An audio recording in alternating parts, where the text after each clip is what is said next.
তো আজকের এই যে রোহিতাস কি এমন অর্জন করেছিল পূর্ণ, যার জন্য বাবা বৈষ্ণব হলো। আবার ভগবান বিচার করে শ্রেষ্ঠ বৈষ্ণব করেছে। আর কি এমন কুকর্ম করেছিল যার জন্য বাবা ছেলেটা মুচির ঘরে গেল। কি গো মাইরা, নিশ্চয়ই তো জন্মে কোনো কুকর্ম ছিল যার জন্য মুচির কুলে গেল, আর নিশ্চয়ই কোনো সৌভাগ্য ছিল যার জন্য বৈষ্ণব সমাজের শ্রেষ্ঠ বৈষ্ণব হলো।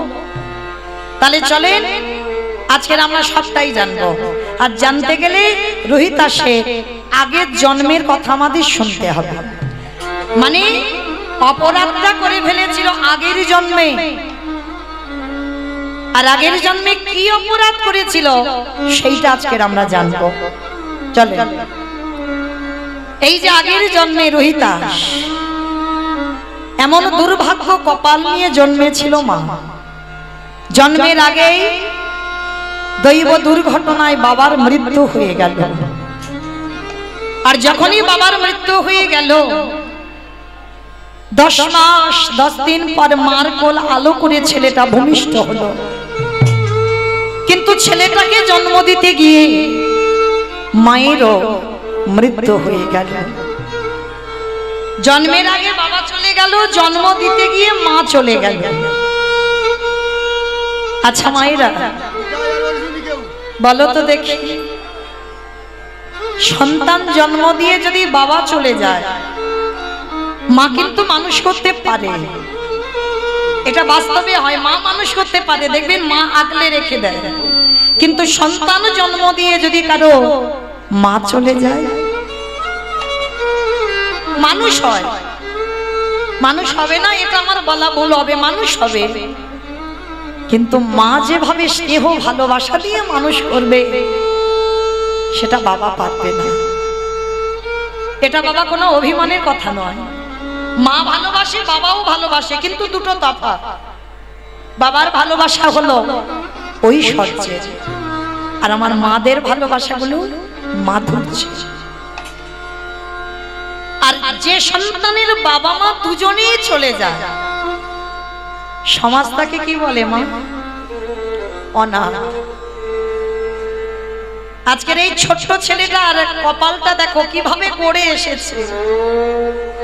জন্মের আগে বাবা চলে গেল, জন্ম দিতে গিয়ে মার মৃত্যু হলো। গ্রাম প্রতিবেশীরা সবাই এসে বলে উঠলো এই ছেলেটার লক্ষণ ভালো নয়। কারণ ওই ছেলেটা তো জন্মের আগে মাকে খেলো, জন্ম দিতে গিয়ে মার প্রাণটা নিল। তাহলে ওর লক্ষণ কোনোদিন ভালো হতে পারে না। ও যার বাড়িতে যাবে তার বাড়িতে আবার ধ্বংস করে দেবে। তাহলে সবাই বলা বলি করছে কি হবে? মায়ের দেহটা শ্মশান ঘাটে নিয়ে গেছে গ্রাম প্রতিবেশীরা। একদিনের বাচ্চা, ওই বাচ্চাটাকে কোলে করে শ্মশানে নিয়ে গেল। একটা বেদির উপরে মায়ের সব দেহ রইল, একটা বেদির উপরে ছেলেটাকে রেখে দিয়েছে। মায়ের চিতা সাজিয়ে চিতাটা দাউ দাউ করে জ্বালিয়ে দিল। আর যখন চিতাটা জ্বলে উঠেছে, সমস্ত গ্রাম প্রতিবেশীরা যারা দাহ করতে এসেছিল সবাই তো দাহ কাজ শেষ করলো। এবার এ বলছে বাচ্চাটাকে তুই নে, ও বলছে বাচ্চাটাকে তুই নে। কেউ ছুঁতেও চাইছে না। কেন? ওর নাকি লক্ষণ ভালো নয়। কিন্তু বাবা রাখে হরি মারে কে, আর মারে হরি রাখে কে? ভগবান যদি মনে করে কারোরই রাখবে, তাকে কি নিতে পারে? আর ভগবান যদি মনে করে আমি নেব, কারোর সাধ্য নাই বাবা তুমি আগলে রাখবে। আজকে কেমন ভাগ্য দেখেন ছেলেটা। সবাই মিলে বলা বলি করছে থাকো এখানে পড়ে। কেউ যখন আমরা নিয়ে যেতে চাইছি না, ওকে রাতের অন্ধকারে শ্রীকাল পুকুরে ছিঁড়ে খাক, থাক এখানে, চল পালিয়ে যাই চল। এই হচ্ছে সমাজ। তবে মা সবাই খারাপ নয়। সমাজে যদি বাবা ভালো লোক না থাকতো, সমাজে যদি ধর্ম না থাকতো, তাহলে পৃথিবীটা কি এখনো দাঁড়িয়ে থাকতো? অধর্ম তো থাকবে, কিন্তু তার সঙ্গে সঙ্গে ধর্মও আছে, যার জন্য এখনো পৃথিবীটা দাঁড়িয়ে আছে। না হলে কবেই বাবা ভগবান ধূলিসাৎ করে দিত। আজকের ছেলেটার ভাগ্য দেখুন কেমন, ওই শ্মশানে রেখে গ্রাম প্রতিবেশী সবাই চলে গেল। ভগবান মনে মনে চিন্তা করছে, একটু ভালো করে যাচাই করে নিতে হবে না যে ও আমার ভক্ত না ও আমার নকল ভক্ত। ভক্তকে যাচাই করবার জন্য সারা রাত বৃষ্টি হচ্ছে, সারা রাত মুষলধারায় বৃষ্টি। আর ওই একদিনের বাচ্চা সারা রাত বৃষ্টিতে ভিজেছে। সারা রাত যখন বৃষ্টিতে ভিজেছে, মা গলা থেকে কোনো আওয়াজ বের হচ্ছে না কান্নার, শুধু একটা পাখির বাচ্চার মতো চিঁচি করে আওয়াজ করছে। আর ঠিক ভোরের বেলা এক বুড়ি মা ওই শ্মশানের পাশ দিয়ে যাচ্ছে। যেতে যেতে ওই কান্নাটা শুনতে পেয়ে, আরে মনে হচ্ছে শ্মশানে কেউ কাঁদছে না, কিন্তু এত ভোরের বেলা কে কাঁদে? ছুটে গেল বুড়িমা, আর গিয়ে দেখছে বাবা একটা পুটলিতে জোড়ানো ছোট্ট একটা শিশু বালক। ওই ছোট্ট শিশু সন্তানটাকে কোলে তুলে নিয়ে বলছে, প্রভু ভালোই হয়েছে, আমারও কেউ নেই আর এরও কেউ নেই। তাহলে এরও কেউ নেই, আমারও যখন কেউ নেই, আজকে থেকে ওকে আমি আমার কাছে রাখব। লক্ষ্য করবেন মা কোথাকার সন্তান কোথায় গিয়ে দাঁড়াবে। ওই বুড়িমা নিয়ে গেল, আর বুড়িমা নিয়ে গিয়ে সারাদিন ওই মাধুকরি করে যা পায় সেগুলো বিক্রি করে ওই বাচ্চাটার জন্য দুগ্ধ কিনে আনে। কত রাত ওই বুড়িমা নিজে খায় না, ওই সন্তানটাকে খাওয়ায়। আজকের খাওয়াতে খাওয়াতে ছেলেটার বয়স হলো 5 বছর। আর ওই 5 বছরের ছেলেটার অন্য কিছু খেলা নেই বাবা, ওর শুধু একটাই খেলা। কি খেলা জানো? রাধা কৃষ্ণ সেবিব জীবনে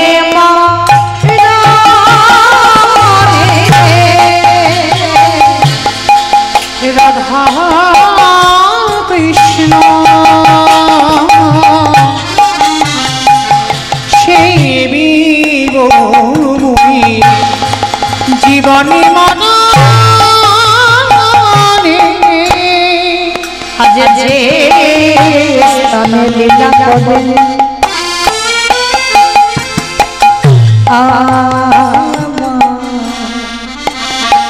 যুগল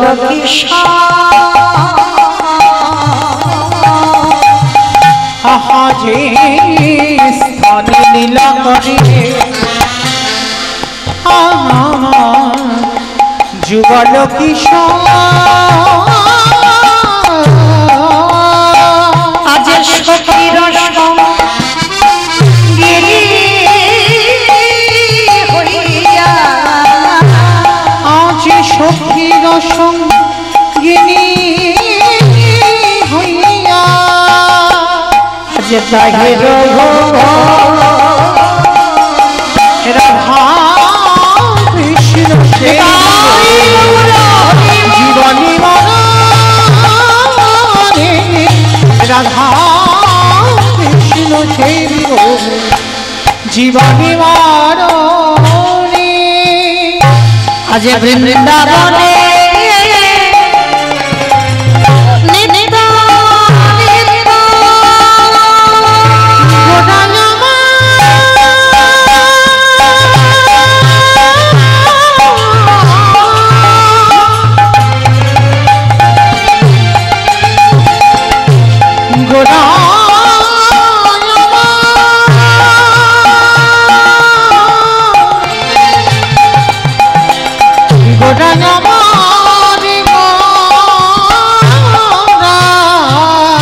আজ বৃন্দাবনে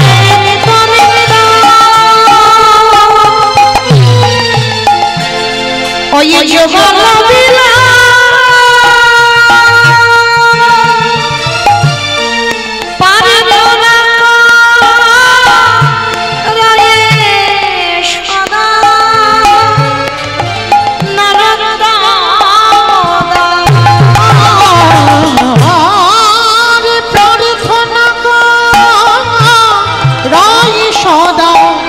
নরোত্তম বলি ওই চরণে আমি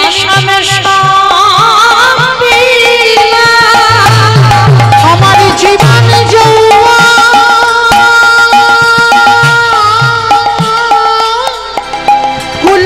কুলশীলমান ওই চরণে সবে সবিরা বলি আমার বলতে কিছু রাখে না আমি ওই চরণে সবে সবিরা বলি আমার বলতে কিছু রাখে না আমার দেহ মন প্রাণ জীবন যৌবন আমার চরণে সদা পবনময়া আমি যে ওই চরণের অভিলাষ তোমার ওই চরণে সবে সবিরা আমার বলতে রাখি নাই ওই চরণে সদা পবনময়া ওই চরণে আশ্রয় তুমি নামে চরণে সদা পবনময়া ওই চরণে আশ্রয়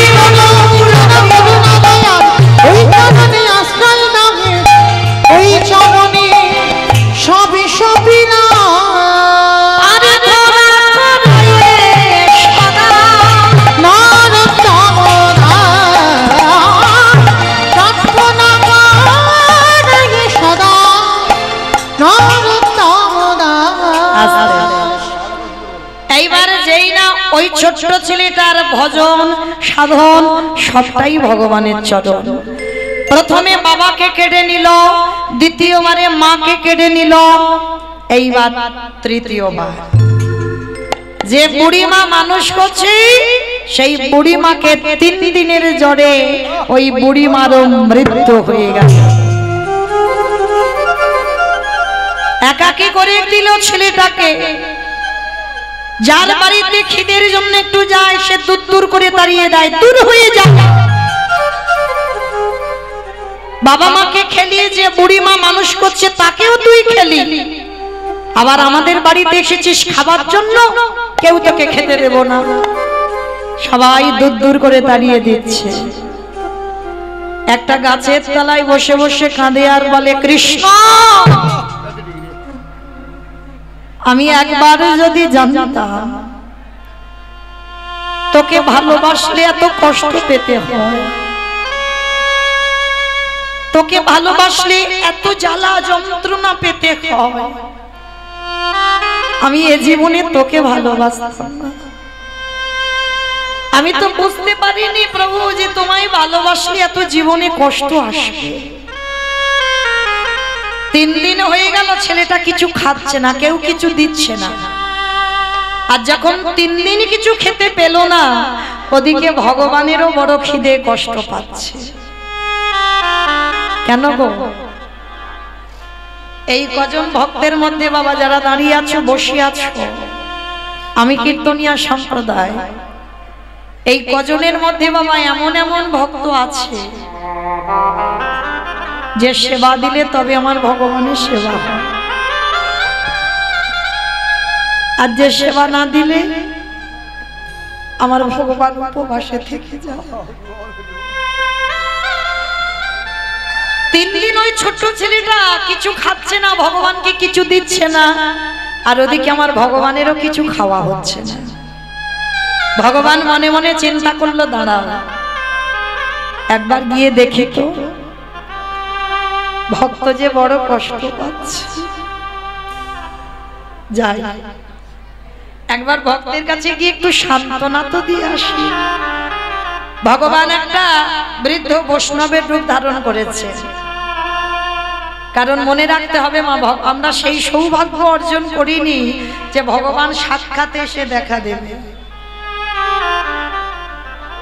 ভগবান ছদ্মবেশে আসে, আর যে রূপ এসে দাঁড়াবে, যে রূপে তুমি দেখলে ঘৃণা বোধ করবে।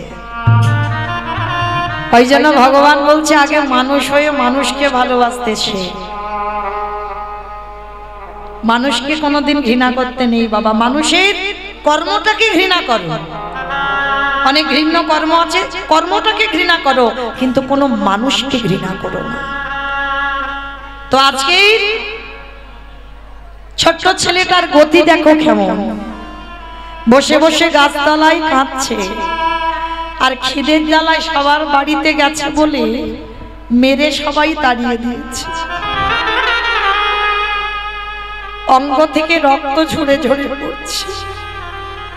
আর এদিকে ভগবান আমার একটা বৃদ্ধ বৈষ্ণবের রূপ ধরে গেছে। এই এই ছেলে, এদিকে আয়। কে গো তুমি? কোনদিন তো তোমায় আমি এখানে দেখিনি, কে তুমি? এই এইরকম বসে বসে গাছের তলায় কাঁদছিস কেন? আর কে তোকে এমন করে মেরেছে? তোর সর্বঙ্গ দিয়ে রক্ত ঝরে ঝরে পড়ছে। তাদেরকে হৃদয়ে মায়া দয়া নেই, তোকে এত মারা মেরেছে। তা যাক, ভগবান বৈষ্ণব সেজে বলছে, এই ছেলে আমায় দুটো খেতে দিবি বাবা? 3 দিন হয়ে গেল ঘুরে বেড়াচ্ছি, কেউ আমায় খেতে দেয়নি, আমায় একটু খেতে দিবি? আই রে, যার আছে ভগবান তার কাছে যায় না, আর যার কিছু নেই ভগবান তার কাছে গিয়ে হাত পেতে ধরা। কারণ বাবা যার আছে তো সে দেয় না, ভগবান যাবে কি করে? আর যার কিছু নেই সে দেবার জন্য কাঁদে। আজকের এসে দাঁড়িয়েছে ভগবান অতিথি রূপে, দে না বাবা কিছু খেতে। হ্যাঁ গো, তুমি আমার কাছে চাইছো? তুমি জানো তোমাকে দেওয়ার মতো আমার কাছে কি আছে? আমার জন্মের আগে আমার বাবাকে খেয়েছি, জন্ম দিতে গিয়ে আমার মাকেও আমি খেয়ে নিলাম, যে বুড়ি মা মানুষ করলো তাকেও খেয়ে নিলাম। আর যার বাড়িতে যাই সে দূর দূর করে তাড়িয়ে দেয়, বলে আমার লক্ষণ ভালো নয়। আর যার বাড়িতে যাব তার বাড়ি নাকি ধ্বংস হয়ে যাবে। ওই জন্য সবাই মিলে মেরে আমায় বাড়ি থেকে বের করে দিয়েছে। আমি তোমায় কি দেব বলো? আমার কাছে তো কিচ্ছু নেই। ভগবানের চোখে এলো জল। এরকম ভক্ত আছে।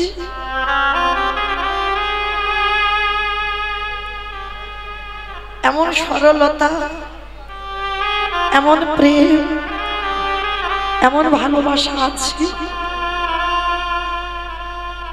এই ছেলে, তা ঠিক আছে, তুইও খেতে পাসনি 3 দিন, আমিও 3 দিন খেতে পাইনি। তাহলে একটা কাজ কর, তোর খাবারের একটা দিশা আমি বলে দিই। একটু দূরে যাবি, ওইখানে গিয়ে দেখবি একটা আশ্রম আছে। ওই আশ্রমে অনেক ছোট ছোট বাচ্চারা থাকে। যা, আজকে থেকে তুই ওই আশ্রমে গিয়ে থাকবি। আচ্ছা বাবা ঠাকুর, আমি আশ্রমে গেলে থাকতে দেবে কেন? আমার তো কেউ নেই গো জগতে, আমি যে অনাথ। আশ্রমে থাকতে গেলে বংশ পরিচয় তো কিছু লাগবে, আমার তো কিচ্ছু নেই। কে বলেছে? শোন, তোর কাছে যেটা আছে সবার কাছে সেটা নেই। সেটা কি গো মা? যেটা হলো ভক্তি। ওইটাই দিয়ে তো ভগবানকে জয় করা যায়। পাণ্ডিত্য দিয়ে পাওয়া যায় না ভগবানকে। পাণ্ডিত্য দিয়ে যদি পাওয়া যেত বাবা, তাহলে নিমাই নবদ্বীপের মাটিতে পণ্ডিত হয়ে সবকিছু ত্যাগ করে সন্ন্যাস হতো না। নিমাই যখন দেখলো আমার মধ্যে পাণ্ডিত্য এসেছে কিন্তু আমার মধ্যে ভক্তি নেই, পাণ্ডিত্য এলেই বাবা হৃদয়ে একটু অহংকারের দানা বাঁধবে।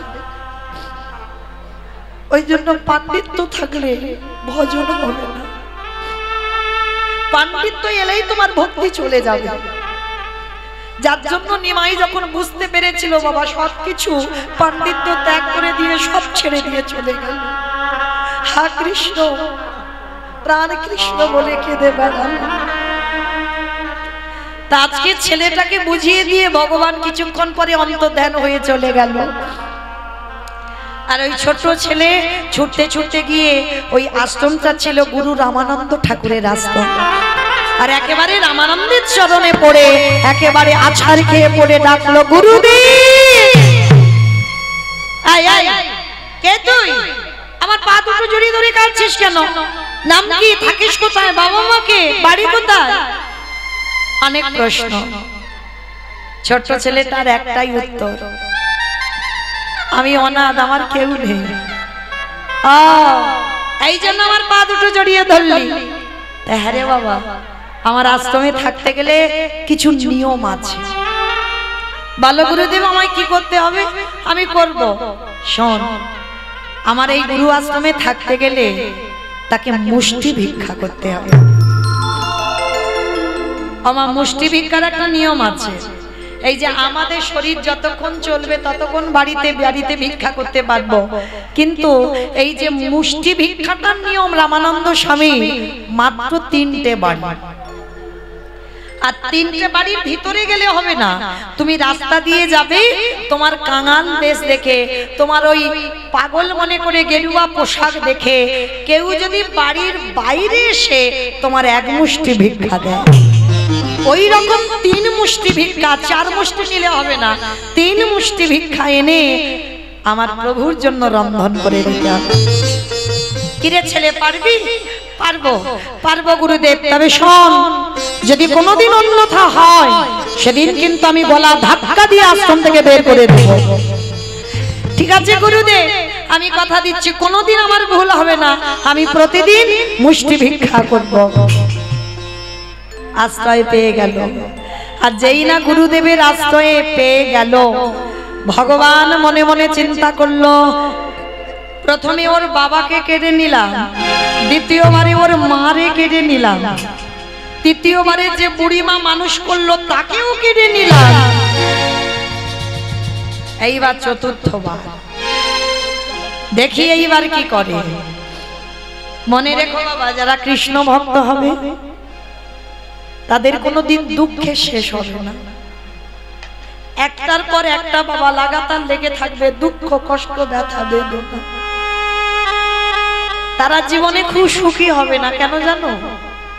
অতিরিক্ত সুখ যদি তোমার মধ্যে এসে যায়, তুমি কৃষ্ণ ভুলে যাবে। যত কষ্ট পাবে, যত ব্যথা বেদনা পাবে, তত কৃষ্ণ তোমার কাছে থাকবে। হরি বল, হরি বল। তো আজকে ছেলেটাকে কিভাবে বাবা কষ্টি পাথরের মতো ঘষে নিচ্ছে দেখো। ছেলেটা প্রতিদিন মুষ্টি ভিক্ষা করে। আর জানো মা, ওই গ্রামে এক জমিদার মার বাড়ি, প্রতিদিন ওই ছেলেটাকে ডাকে। সে মায়ের কোনো সন্তান নেই, কিন্তু একদিনও ছেলেটা যায় না, কারণ আদেশ আছে তো গুরুদেবের, কারোর বাড়ি অযাচিত ভাবে কিছু নেওয়া যাবে না। কিন্তু ভগবান আজকের পরীক্ষার মুখে ফেলেছে। কিরকম? ভগবান ডাক দিল, পবন দে, বরুণ দে, ইন্দ্র দে, যাও তোমরা এমন করে ঝড় বৃষ্টি তুলবে, ওই ঝড় বৃষ্টিতে যেন আমার ভক্ত আর আশ্রম থেকে বেরোতে না পারে। তারপরে দেখো কি হয়। সঙ্গে সঙ্গে বাবা পরিষ্কার আকাশ মেঘাচ্ছন্ন, মুহুর্মুহুর বজ্রপাত, ঝড় বৃষ্টি প্রবাহ। রামানন্দ স্বামী ডাকছে, এই বোকা, এখনো এখানে বসে আছিস? তুই মাধুকুরিতে যাবি না? গুরুদেব, এত ঝড় বৃষ্টি, এই বড় বড় গাছ ভেঙে পড়ে যাচ্ছে, আর এই ঝড় বৃষ্টিতে কে আমায় দেখতে পাবে, কে আমায় মুষ্টি ভিক্ষা দেবে? গুরুদেব, অপদার্থ, আমি তোকে বারবার বলেছিলাম গুরু বাক্য লঙ্ঘন করা যাবে না, তোকে রোজ মুষ্টি ভিক্ষা করতে হবে। যাচ্ছি যাচ্ছি গুরুদেব, তুমি বকো না, আমি এক্ষুনি যাব। ওই ঝড় বৃষ্টি বাদল মাথায় নিয়ে ছেলেটা বেরিয়ে পড়লো। আর যখন প্রচুর ঝড় বৃষ্টি হয় মা, কেউ কি বাড়ি থেকে বেরোয়? সারা গ্রাম ঘুরছে, কেউ এক মুষ্টি ভিক্ষা দিচ্ছে না। ঝড় বৃষ্টিতে তো সবাই বাড়িতে আছে, কে দেবে? হঠাৎ বাবা ওই ছোট্ট ছেলেটার মনে পড়ে গেল, গুরুদেব তো ঘরে আশ্রমে আছে, গুরুদেব তো দেখতে পাচ্ছে না, আমি একটা কাজ করি, ওই গুরু, ওই যে জমিদার মা প্রতিদিন আমাকে ডাকে সন্তান স্নেহে, আজকের ওই জমিদার বাড়িতে যাব, আর জমিদার বাড়িতে গিয়ে কিছু জিনিস অযাচিত ভাবে আমি চেয়ে আনবো। আর গুরুদেব তো জানে না, উনি কি আর দেখতে পাবে, আর আমি সেটা রন্ধন করে গুরুদেবকে দিয়ে দেব। এটাই ছিল বাবা সব থেকে বড় ভুল। এ ছেলে তো বুঝে উঠতে পারিনি রামানন্দ যোগী পুরুষ। আশ্রমে বসে থাকলে কি হবে বাবা, চোখ দুটো বন্ধ করলে ত্রিনয়নে বাবা সব কিছু দেখতে পেয়ে যায়। সেইটা ওই ছেলেটা বুঝতে পারলো না, অযাচিত ভাবে জমিদার মার কাছ থেকে অনেক চাল ডাল নিল, আর চাল ডালের পুটলিটা নিয়ে আশ্রমে ফিরে এসে রন্ধন করে যেমন গুরুদেবকে দেয় গুরুদেবকে দিয়েছে। আর গুরুদেব যেমন ভোগ লাগায় আজকে ঠিক সেইভাবে ভোগ লাগাচ্ছে। আসন পেতে দিয়েছে, ডালাটা নিবেদন করেছে, আর নিজেই দুয়ারে বসে ধ্যানাযোগে দেখতে পাচ্ছে যে ভগবান প্রতিনিয়ত আসনে বসে দেখতে পায় রামানন্দ নিজের চোখে, যে প্রভু আসনে বসে প্রসাদ পাচ্ছে। কিন্তু আজকে রামানন্দ স্বামী দেখছে ভগবান আসনে বসে প্রসাদ পাচ্ছে। এ কি হলো? তবে কি আমার এই প্রসাদের থালাতে কোনো ত্রুটি হলো? ফেলে দিয়েছে, ওটা বাদ দিয়ে নতুন করে আবার পারস সাজিয়েছে, সাজিয়ে আবার নিবেদন করেছে।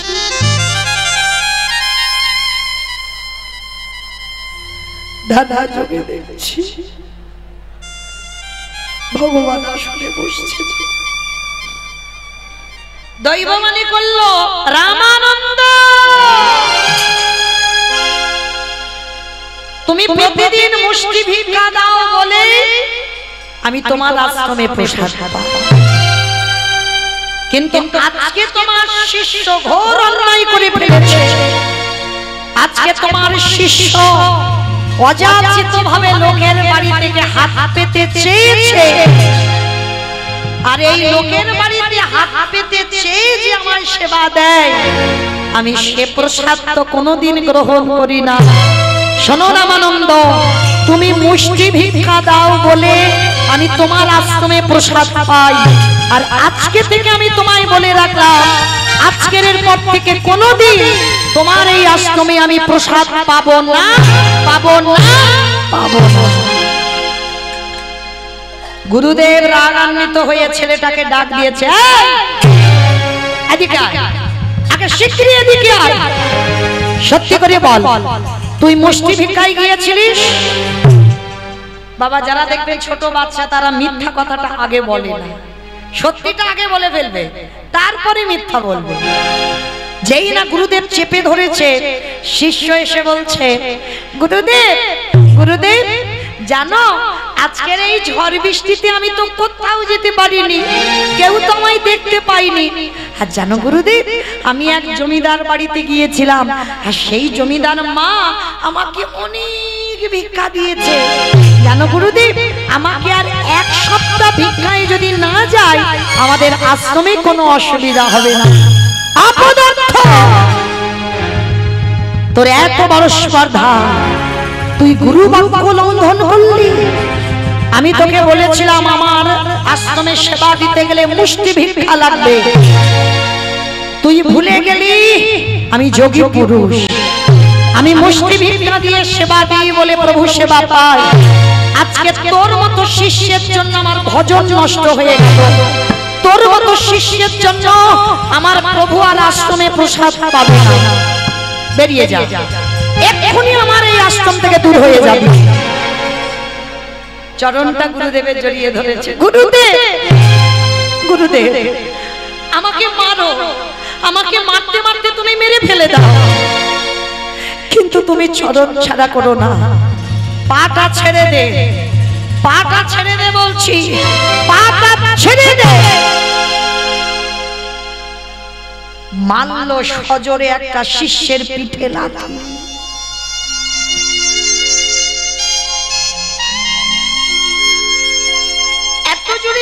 মেরেছে মা, ছোট বাচ্চা তো, পিঠে খড়মের চিহ্নটা পড়ে গেছে। কত জোরে লাথি মারলে তবে মা খড়মের চিহ্ন পড়ে বলো তো? তবু পা ছাড়ছে না।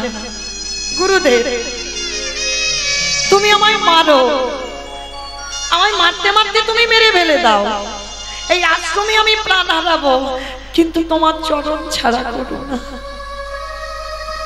কারণ আমি জানি গুরু চরণ বিনা ভজন হবে না। কিন্তু বাবা, কৃষ্ণ রুষ্ট হলে গুরু রাখিতে পারে, গুরু রুষ্ট হলে কৃষ্ণ রাখিতে না। যদি কোনো শিষ্যের উপরে গুরু রুষ্ট হয়ে যায়, তার ভজন সব শেষ। গুরুদেব লাথি মেরেছে, ওটা আশীর্বাদ ভেবে নিয়েছি, পা দুটো জড়িয়ে ধরেছে, আমাকে মেরো না, কিন্তু আমাকে তাড়িয়ে দিও না, যেটা বলবে আমি করব, কিন্তু তাড়িয়ে দিও না। গুরুদেব তোমার চরণ বিনা আমার কেউ নেই। তবে রে, এত করে লাথি মারলাম তবু যাচ্ছিস না, তবু আমার পা দুটো জড়িয়ে ধরে আছিস। এমন শিষ্যের মুখ দেখাও মহাপাপ। তোর মতো শিষ্যের জন্য আমার ভজন নষ্ট হয়ে গেল। পা যখন এখনো ছাড়ছিস না, আমি এই মুহূর্তে তোকে অভিশাপ দিলাম, গুরু বাক্য অমান্য করার অপরাধে তোকে এর পরের জন্মে যেতে হবে একটা মুচির কুলে। যেই না বলেছে মুচির কোলে, শুধু মুচির কোলে যাবি না, এই মুহূর্তে আমি তোকে অভিশাপ দিলাম, তোর আজকে সারা দিনের মধ্যে তোর জন্ম হয়ে যাক শেষ। না না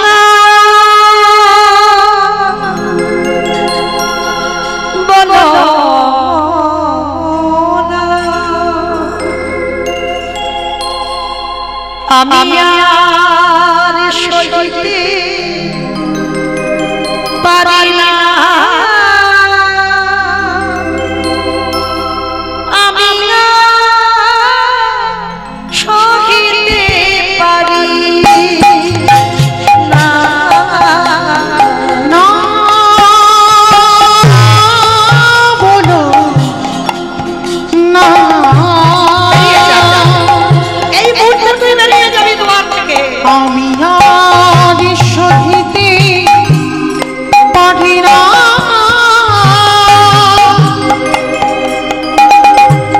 আমি আর সহিতে পারি না, না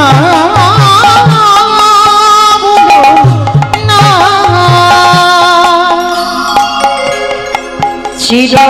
চিরগান চিরধনে যে তুমি আমারে ছাড়িয়া তুমি যেও না, আমারে ছাড়িয়া তুমি যেও না, চিরবাঞ্ছিত ধন যে তুমি আমায় ছাড়িয়া তুমি যেও না,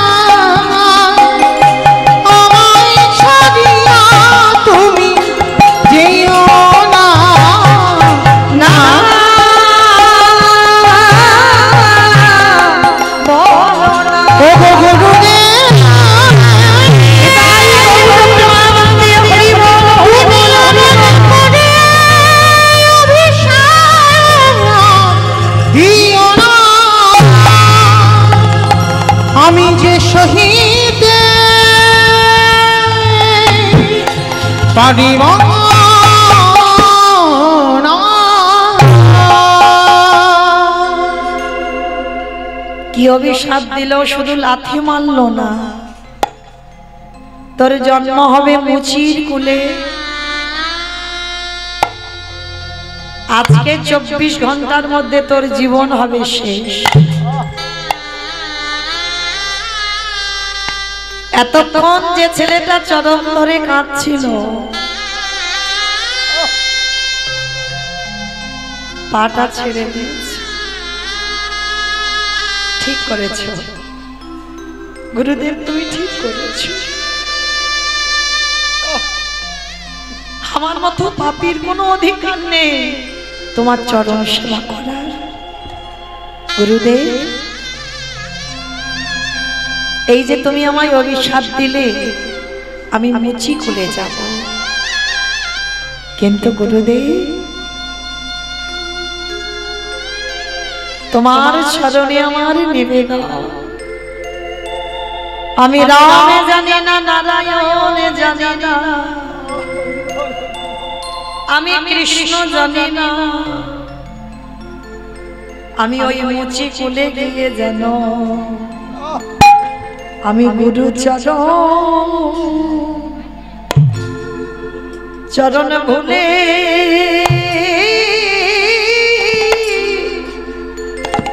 ভুলে না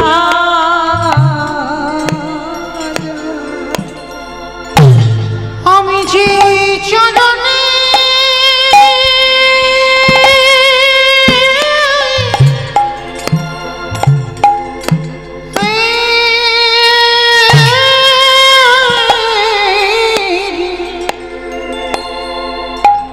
আমি যে ওই চরণে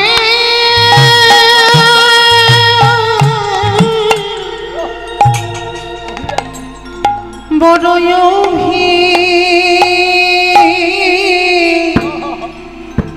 অভিলাষী,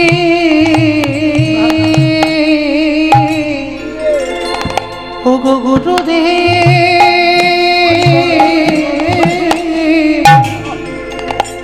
আমি যেন ওই চরণ যেন কোনদিনও ভুলে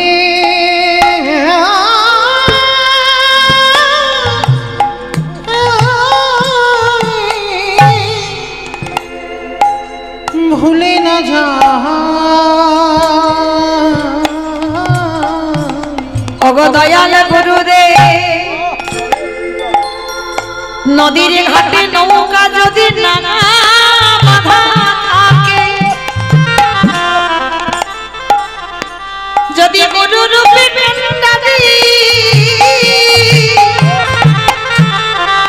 যদি তোমার ওই নৌকা খানা পেয়ে নিয়ে না যায়, তাহলে বলো বলো কলির জি আমাদের কৃষ্ণ চরণ বাবা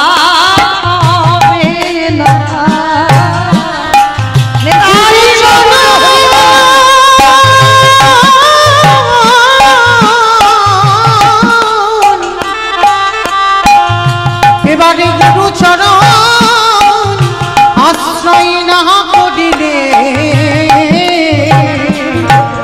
আমাদের কৃষ্ণ চরণ পাওয়া হবে না। আজকে ছেলেটাকে এত কথা বলছে, মারলো, মুচির কোলে জন্ম দিল, বললো আজকেই তোর মৃত্যু হয়ে যাবে, তবু বলছে গুরুদেব আমি উচ্চ কোলে যাই আর নিচে কোলে যাই, আমি যে কোলে যাই না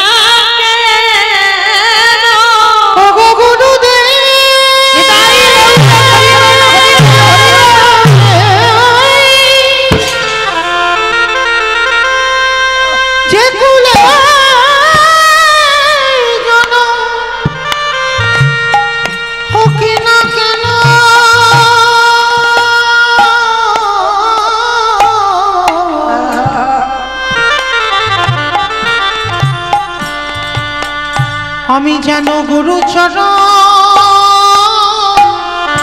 ভুলে না যাই। গুরুদেবের শিষ্যকে ধরে বলল খোকারে, আমি বড়ই অপরাধ করে ফেললাম, আমি রাগে বসে ক্রোধে বসে তোরে অভিশাপ দিয়ে দিলাম, কিন্তু তোরে মতো শিষ্য আমি দেখি নাই। এত মারলাম, এত বগলাম, এত অভিশাপ দিলাম, তবু তুই আমার চরণ ছাড়বি না। গুরুদেব আশীর্বাদ করো, আমি যেন মুচি খুলে গিয়ে সবাইকে ভুলে যাই, আমি যেন তোমার চরণ না ভুলি। আশীর্বাদ দিল, তথাস্তু তাই হবে বাবা। ছেলেটা গুরুকে প্রণাম করে স্নানে নেমেছে দুপুর বেলা। বাবা, মৃত্যু যদি কপালে থেকে থাকে, তুমি ঘরের ভিতরে থাকলেও বাবা তোমার মৃত্যু হবে। তোমার কপালে যদি আজকের মৃত্যু লেখা থাকে, কোথা থেকে মৃত্যু হবে তুমি কল্পনা করতে পারবে না। যে ছেলে সাঁতার জানে বারাণসী নদীর জলে স্নান করতে নেমেছে, আর কখন পাপ পিছলে এমন করে পড়ে গেল, ছেলেটা ওই বারাণসী নদীর জলেই ডুবে প্রাণ চলে গেল, গঙ্গার জলে প্রাণ চলে গেল। আর ওই ছেলেটার মৃত্যুর পর পরবর্তী দিনে আসছে ওরই কাছাকাছি কাশীধামে, বারাণসীর পাশেই কাশীধাম। কাশীধামে জন্ম নিল ভক্ত রহিলা। কাশীধামে জন্ম নিল ভক্ত রহিলা। কাশীধামে জন্ম নিল ভক্ত রহিলা। উলুধ্বনি হরিধ্বনি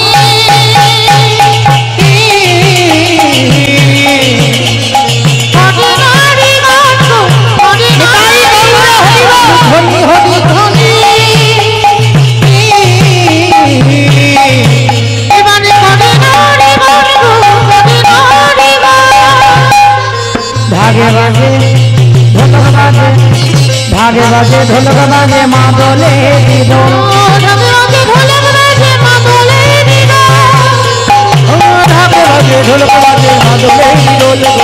ভাগে বাজে ঢোলক বাজে মাদলে দিল। উলুধ্বনি উলুধ্বনি হরিল ভুবন গো, হরিল ভুবন, হরিল ভুবন গো,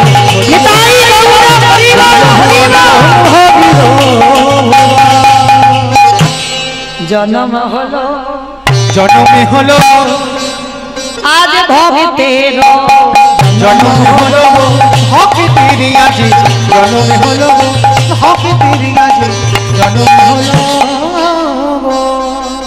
মুচি পাড়াতে রাঘব রহিদাসের ঘরে ছেলেটার জন্ম হলো। কিন্তু জন্মাবার পরে মা হয়ে গেল জাতিস্বর। আমার এখানে কারা কারা জাতিস্বর আছো একটু উলুধ্বনি দাও তো দেখি। প্রেম শেষ, বেশ বাবা বুঝতে পারছো, এরাই হলো জাতিস্বর। দেখে নাও কারা কারা উলু দিল। মানে এই হচ্ছে কীর্তন। বাবা ডুবে গেছে, বুঝতে পারছে না আমি কি বললাম। আমি বললাম যারা যারা জাতিস্বর তারা তারা উলু দাও। আমার জাতিস্বর মানে কি সেটা তো জানি না, উলু দিতে বলেছ দিয়ে দিয়েছি।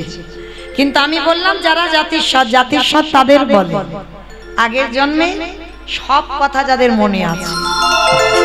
মানে তুমি কার মেয়ে ছিলে, কার স্বামী ছিলে, এই যে সব কথাটা, আমার কটা সন্তান ছিল, আমার বাড়ি কোথায় ছিল, আমি কে, আমি কেমন ছিলাম, সবটাই মনে পড়ে যাবে, তাদেরকে বলা হয় জাতিস্বর।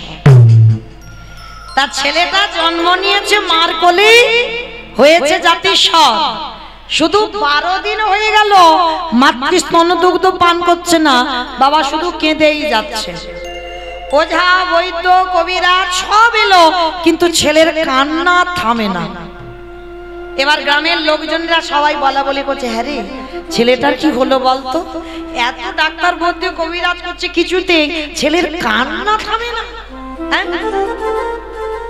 তা গ্রামের লোকজনেরা মানে গ্রামের দিদিরা সব এসে বলছে, দিদি একটা কাজ করতে বলবো, করবি?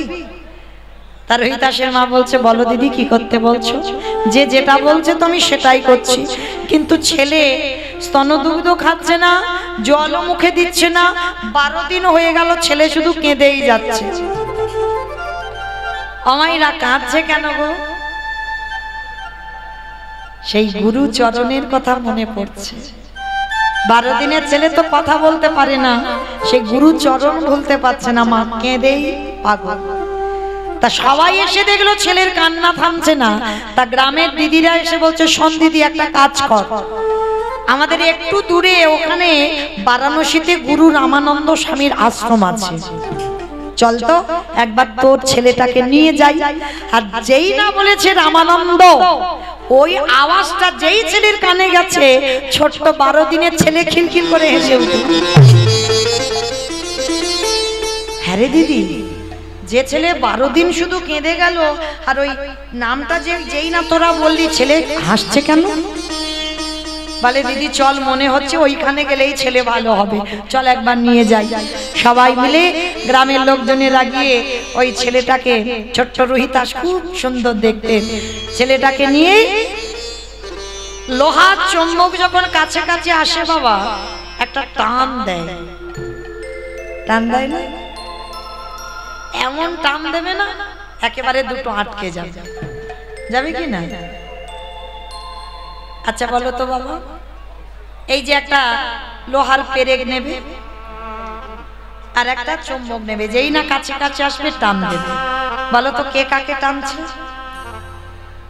কে কাকে টানছে? পেরেক চুম্বকটাই টানছে নাকি চুম্বকটা পেরেকটাকে টানছে? ওই চুম্বকটাই তোমার পরমাত্মা রূপী ভগবান, আর আপনারা আমরা জীবাত্মা, আমরা সব পেরেক রূপী ভক্ত। ভগবান টান দেবে তখন একেবারে বাবা বিষয় বৈভব সব ভুলে আমার বলতে যা কিছু আছে একবার নিতাই গৌর প্রেমানন্দে বলে তখনই তোমার ওই পরমাত্মা রূপী চুম্বক টান দিয়ে তোমার কাছে আসবে। তা যেমন লোহা চুম্বক কাছে কাছে গেলে টান হয়, প্রকৃত গুরু আর প্রকৃত শিষ্য যদি হয়, গুরুদেব আশেপাশে কোথাও আসবে, শিষ্যের মন জানতে পারবে কোথাও এসেছে গুরুদেব, তবেই হবে তুমি শিষ্য। হ্যাঁ, হতে হবে রামকৃষ্ণ দেবের মতো, হতে হবে গিরিশের মতো। হ্যাঁ, বললে আর ফুরাবে না বাবা, সময় তো চলে এসেছে, ঠিক ঠিক করে ঘড়ির কাঁটা। তো এইবার যেই না ছেলেটাকে নিয়ে যাচ্ছে বাবা কাছে কাছে, সঙ্গে সঙ্গে ছেলের কান্নাটা একেবারে থেমেই গেল। আর দেখে না রামানন্দ যোগাসনে বসে আছে, সঙ্গে সঙ্গে ছেলেটাকে নিয়ে একেবারে রামানন্দের চরণে দিয়েছে। আর যেই না চরণে দেওয়া সঙ্গে সঙ্গে বলছে, আরে তোলো তোলো তোলো তোলো তোলো, আরে বাচ্চাটাকে মাটিতে ফেললে কেন, তোলো তোমরা। কেউ যখন তুলছে না, রামানন্দ স্বামী ওই বাচ্চাটাকে নিয়ে, আর দেখবেন বাবা সে নারী বলো আর পুরুষ বলো, কোন বাচ্চাকে যখন কাঁধে করে নেয় দেখবেন একবার পিঠে অন্তত হাত বোলাবে, এটা দেবেই। তা যেই না রামানন্দ স্বামী ছেলেটার পিঠে হাতটা বুলিয়েছে, আর হাতটা দিয়েই সঙ্গে সঙ্গে চমকে উঠেছে, কে কে? সত্যি করে বল তুই কে? আজকের কে তুই আমার কোলে উঠেছিস? অমাইরা চমকে উঠলো কেন গো? সেই যে আগের জন্মে লাথিটা মেরেছিল, শিষ্যের পিঠে খড়মের দাগটা পুরোপুরি পিঠে আছে। যেই না পিঠে হাত বুলিয়েছে, শিষ্যকে নিয়ে বলছে, ওরে আমি বুঝতে পেরেছি তুই সেই শিষ্য আমার, তুই আমার আদর্শনে 12 দিন ধরে কাঁদলি, জলস্পর্শ করলি না, স্তন দুগ্ধ মুখে দিলি না, তোর প্রতিজ্ঞা আমার চরম দর্শন করে তবে তুই স্তন দুগ্ধ পান করবি। ছোট্ট অবলা শিশু বললেন, ওগো দয়াল গুরুদেব, সেই যদি কৃপা করে দেখা দিলে, তবে 12 দিন পরে দিলে কেন? সেই যদি দেখা দিলে 12 দিন পর দিলে কেন? 12 দিন আমি তোমার জন্য কষ্ট পেয়েছি। ছেলেটাকে নিয়ে কাঁদছে গুরু রামানন্দ, আর এরা বাবা মা গ্রামের লোকজনরা মাথায় হাত দিয়ে বসে আছে, মা এদের কি চলছে আমরা তো বুঝতে পারছি না। কারণ এরা যে আগের জন্মে গুরু শিষ্য, কারণ শিষ্যের মৃত্যু হয়ে রহিতাস, কিন্তু রামানন্দ স্বামীর এখনো মৃত্যু হয়নি। তা যেই না ছেলেটাকে নিয়ে কাঁদছে, 12 দিনের ছেলের কানে বাবা আসল কাজটা দিয়ে দিল। ছেলেটার মাথায় হাত দিয়ে বলছে, শোন খোকা, এক মুখে আমি তোরে অভিশাপ দিয়েছি তুই মুচি খুলে যাবি, আর এক মুখে আমি এই মুহূর্তে তোরে আশীর্বাদ দিলাম, এই জগতে যত কৃষ্ণ প্রেম কৃষ্ণ ভক্তি তোর মধ্যে উদয় হোক, উদয় হোক, উদয় হোক। কি আশীর্বাদ! জগতে যত কৃষ্ণ প্রেম ভক্তি ওই ছেলেটার মধ্যে উদয় হবে। এক মুখে অভিশাপ, এক মুখে আশীর্বাদ। এইবার ছেলেটাকে ওই কানে ওই কাজটা করে দিল না, দেহ শুদ্ধ হয়ে গেল। দিয়ে বলছে, রাঘব চলো তোমার ছেলেকে তোমার বাড়িতে একটু দিয়ে আসি। গুরুদেব, না না না, আমরা মুচি, আমরা ছোট যা, ওই কথা বলো না। আমাদের ঘরে গেলে আমরা যে ঘাটে ঘাট সরি সে ঘাটে কেউ যায় না, আমরা ছোট জাত বলে আমাদের সঙ্গে কেউ মেলামেশা করে না, আমাদের নিজ কোলে জন্ম। চুপ, একটা কথা বলবি না। মুচি হয়ে শুচি হয়ে যদি কৃষ্ণ ভজে, যদি কৃষ্ণ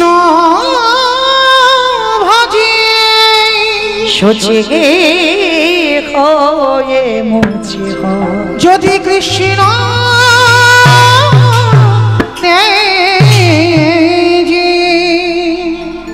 যদি ব্রাহ্মণ হয়ে বাবা চণ্ডালের আচরণ করে, আর চণ্ডাল হয়ে যদি ব্রাহ্মণের আচরণ করে, তা বলে কি কৃপা হয় না?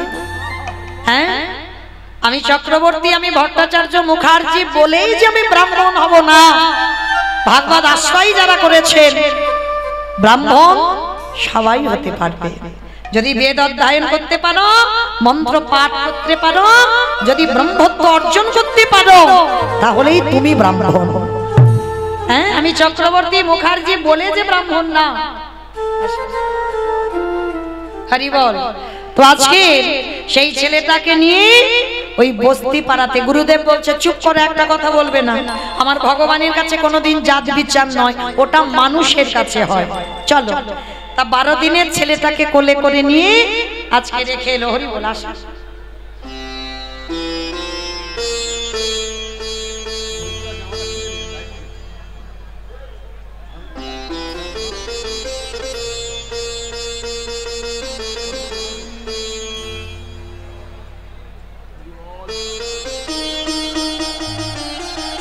উলুধ্বনি, উলুধ্বনি।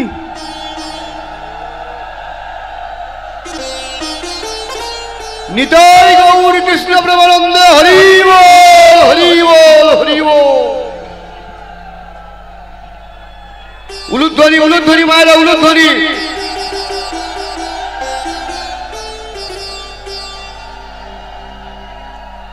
নিতাই গৌর প্রেমানন্দে হরি বল, হরি বল, হরি বল। এইবার ছেলেটাকে 12 দিনের ছেলেটাকে রেখে এলো ওই মুচি পাড়াতে, বস্তি পাড়াতে। আর রেখে এলো বটে, কিন্তু ওই যে আশীর্বাদ দিয়েছে কৃষ্ণ প্রেম ভক্তি লাভ হবে। দিনই যায়, মাস যায়, বছরে যায়। কি বাবা, কেউ কি আমরা চিরস্থায়ী? কেউ কি চিরস্থায়ী থাকবো? যেতে তো হবে বাবা। আর একটা কথা মনে রেখো, কৃষ্ণ ভক্তরা কোনোদিন মৃত্যুকে ভয় পায় না। অন্যান্য জন শুধু সংসারী ভক্ত যারা যারা মায়া মোহে আবদ্ধ আছে তারা ভয় পায়, কিন্তু কৃষ্ণ ভক্ত যারা আমরা গুরুচরণ আশ্রয় করেছি এরা মৃত্যুকে ভয় পায় না। তাই গৌর হরি বল। কেন অমাইরা এই যে মৃত্যুটাকে ভয় পাই না আমরা কেন জানো? মৃত্যু সবার দরজায় রেডি হয়ে আছে, এই ঢুকবো বলে। কখন যে দুম করে ঢুকে যাবে তুমি বুঝতে পারবে না। আর একটা কথা ভেবে রেখো, কেন কৃষ্ণ ভক্তদের ভয় হয় না জানো? তারা তো জেনে গেছে আমিটার মৃত্যু হবে না। কি গো, এই মৌমিতাটা কি আমি? দূর, মৌমিতা আমি হব কেন? এই মৌমিতার নামটা প্রথমেই তো চলে যাবে। দেখো, আমি যদি মরে যাই, আমার আত্মীয় পরিজন এসে সকালবেলা এসে বলবে মরাটাকে বের কর। একবারও বলবে না বাবা মৌমিতার দেহটাকে বের কর, সবাই বলবে মরাটাকে বের কর। তাহলে প্রথমবারেই সবার আগে আমার নাম চলে গেল। তাহলে নামটা তো তুমি নও, তাহলে তুমি কই? যেমন সবাই বলি না, ছেলে আমার, মেয়ে আমার, জায়গা আমার, জমি আমার, সব আমার আমার আমার আমার। তাহলে সব যদি তোমার হয় ভাই, তুমি কার? তুমি কার? তাহলে তুমি যার, তোমার গোটা সম্পত্তির মালিক হলো তিনি। আর এই আমিটা হৃদয়ের ভিতরে আছে, এটা মরে না, এই দেহটা চলে যায়। যেমন বাবা জামা কাপড় পুরানো হয়ে গেলে বাতিল দিতে হবে, তো কি গো ছেঁড়া জামা কাপড় পরতে পারবো? বাতিল দিতে হবে। ঠিক তদ্রূপ এই জড় জগতে এই দেহটা বাতিল দিতে হবে। চুল পেকে যাবে, দাঁত পড়ে যাবে, চামড়াগুলো আলগা হবে, মানে পুরানো হয়ে গেছে, এবার বাদ দাও।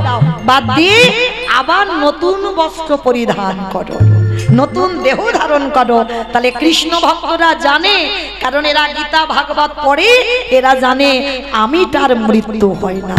তাহলে এরা এই জন্য বাবা মৃত্যুতে কোনোদিন ভয় পায় না, সব সময় এরা প্রস্তুত থাকে, কখন বলতে কখন এসে যাবে। নিতাই গৌর হরি বল বলে নিয়ে যাবে, নিতাই গৌর হরি বল হরি বল।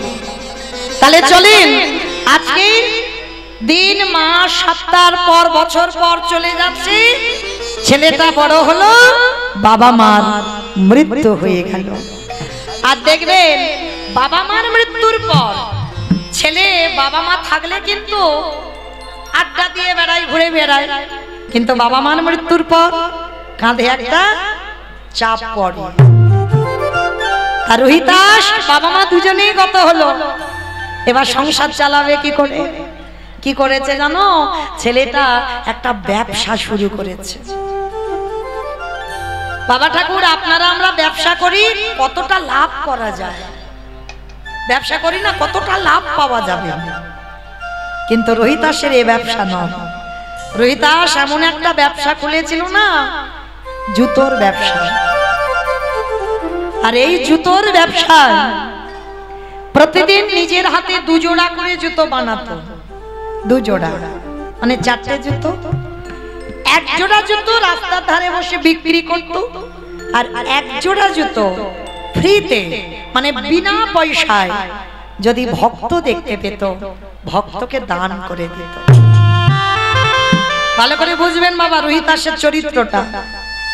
এটা প্রতিদিন, এটা তার নিত্য কাজ। 2 জোড়া জুতো বানাবে, সারা রাত ধরে 1 জোড়া জুতো ফ্রিতে দিয়ে দেবে, আর 1 জোড়া জুতো বিক্রি করে সংসার চালাবে। তা জানো বাবা, একটা পথিক যেতে যেতে একদিন প্রশ্ন করেছিল, আচ্ছা রোহিতাস, একটা কথা বলবো, শুনলাম তুমি নাকি রোজ রোজ 2 জোড়া করে জুতো বানাও। আচ্ছা ধরো তোমার 1 জোড়া জুতো বিক্রি হলো না, সেদিন তুমি সংসার চালাবে কি করে? 1 জোড়া জুতো বিক্রি হচ্ছে না, তাহলে সেদিন তুমি কি খেয়ে থাকো? অনাহারে না কি করো? তোমার তো আর কিছু রোজগার হলো না, কি করে থাকো? তার রোহিতাস শেষে বলছে, পথি, যেদিন বাহ্যিক জগতের আহারে কিছু জোটে না, ভালো করে কথা শুনবেন, বাহ্যিক জগতের আহারে যেদিন কিছু জোটে না, যেদিন আমার 1 জোড়া জুতো বিক্রি হয় না, সেদিন আমি কি করি জানো? আমার ঘরে আছে জলধর মূর্তি, তার চরণ তলে বসে সারা রাত আমি কি করি জানো? আমারে ভক্তি চন্দন মনে তুলসিয়ার নয়নের জলে দিয়ে। তাহলে কি পান করো? আমি হরির নামামৃত রস আমি পান করি গো।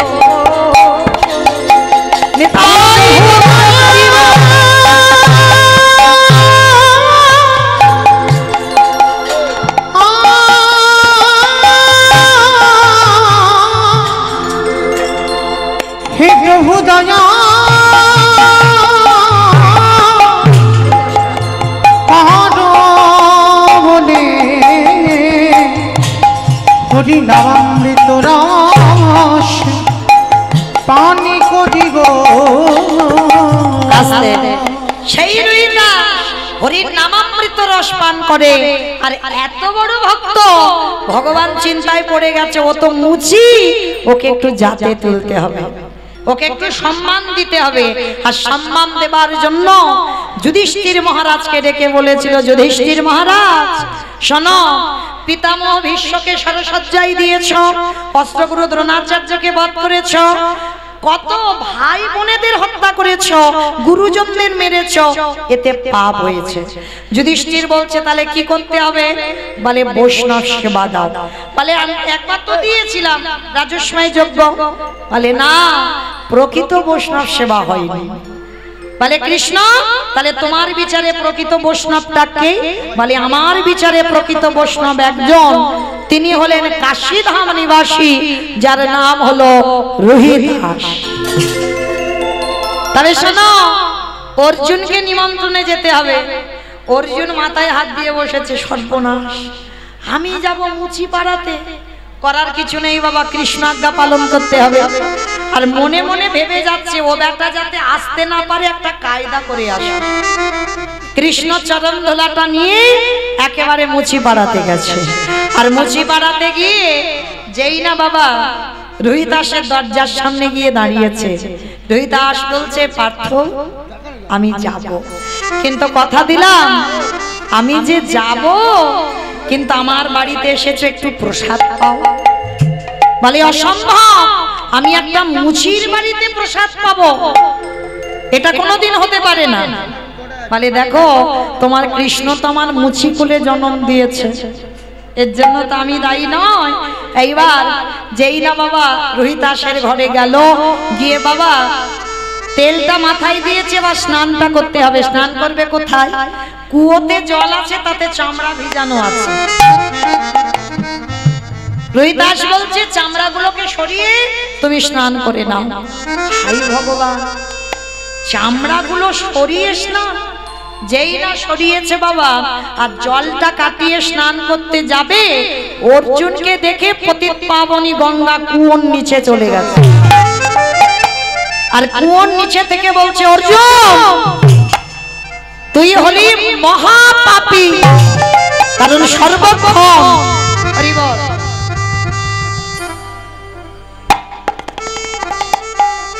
সর্বক্ষণ তুই ওই বৈষ্ণব নিন্দা করিস, আর যখনই বৈষ্ণব নিন্দা করিস তাহলে তুই হলি মহাপাপী। মা আমি মহাপাপী, কিন্তু তুমি এই কুয়োর জলে কেন? তাহলে অর্জুন সবাই পাপ করে আমার জলে ডুব দিতে যায়, আর সবার পাপ আমি মাথায় করে বয়ে বেড়াই, কিন্তু আমাকেও তো কোথাও ধুতে হবে। তাও মা, তা তুই তো খাল বিল নদী নালা পুকুর ঘাটে স্নান করতে পারতিস। বলে ওখানে স্নান করলে হবে না, রোহিদাস মুচি হতে পারে, আমি কুয়োতে কেন আছি জানিস? সারাদিনে চলে যাই, দিনান্তে একবার ওই মুচির চরণ দুটো আমার বক্ষে পড়ে। আরে রোহিদাস হলো বৈষ্ণব, ওই বৈষ্ণবের চরণ পরশে আমার কোটি কোটি জন্মের পাপ ধুয়ে যায় গো। ওই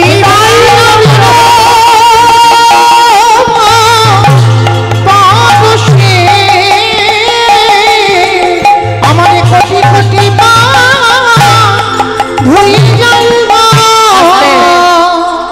এইবার যেই না রোহিদাস অর্জুন বুঝতে পারলো, অর্জুন বুঝতে পেরে এসে বলছে প্রভু আমি ভুল করেছি, আমি বুঝতে পারিনি রোহিদাস এত বড় ভক্ত। রোহিদাসের চরণে প্রণাম করলো, আর প্রণাম করে বলছে রোহিদাস আমার বাড়ি যাবে তো? নিমন্ত্রণ করে এলো, কাশীধামের অন্যান্য বৈষ্ণবদের নিমন্ত্রণ করে এলো, সবাই নিমন্ত্রণে প্রসাদ পেতে গেল। দ্রৌপদী রন্ধন করে অন্ন ব্যঞ্জন দিয়েছে, সবাই প্রসাদ পেল বাবা। কিন্তু কৃষ্ণ বলে দিয়েছিল মুক্তি তখন পাবে বৈষ্ণবের গ্রাসে গ্রাসে স্বর্গে জয় ঘন্টা বাজবে। এইবার যেই না বাবা রোহিদাসকে সেবা দিয়েছে, রোহিদাস একসঙ্গে অন্ন ব্যঞ্জন মাখি ভোজনেছ জনার্দন বলে বদনে দিয়েছে। কিন্তু দিলে কি হবে বাবা, প্রসাদ পাওয়া হয়ে গেল, কিন্তু ঘন্টা বাজে। ঘন্টা বাজলো না কেন? তার একটাই কারণ, দ্রৌপদী অপরাধ করে ফেলেছে। কারণ বৈষ্ণব যারা হবে বাবা, কোনো বিষয়ের প্রতি লোভ লালসা থাকবে না।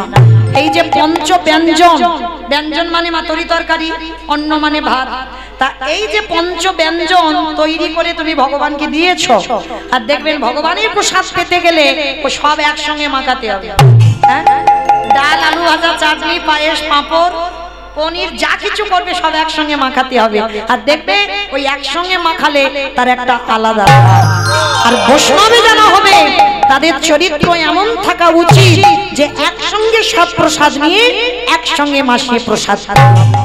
আর রোহিদাসের জন্য আবার আলাদা করে প্রসাদী বানালো। আর প্রসাদী বানিয়ে এবার রোহিদাসকে সেবা দিচ্ছে।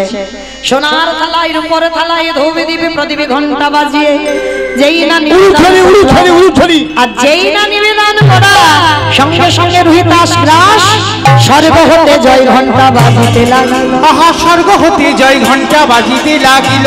স্বর্গ হতে জয় ঘন্টা বাজিতে লাগিল। আহা স্বর্গ হতে জয় ঘন্টা বাজিতে লাগিল। আজ উলুধ্বনি হরিধ্বনি করিতে লাগিল। উলুধ্বনি হরিধ্বনি করিতে লাগিল। জয় দাও জয় দাও জয় দাও জয়